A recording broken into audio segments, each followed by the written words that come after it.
రాళ్ళు తీసింది. అది రాళ్ళని ఒకదానితో ఒకటి రుద్దింది. దానితో నిప్పంటుకుంది. అప్పుడు కాకి మొత్తం ఎండిన పూలన్నిటికీ నిప్పంటించింది.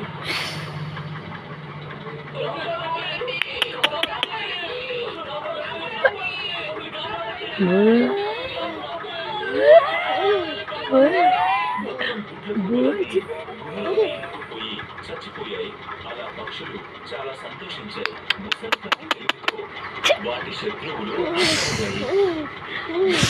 రాజు తెలియని కాకి మీద నమ్మకం ఉంచి చాలా పెద్ద తప్పు చేశాడు.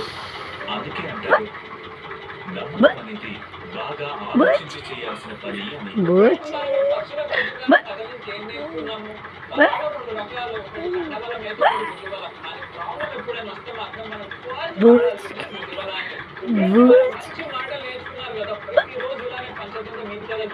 చాలా మంచి విషయాలు తెలుసుకుంటారు.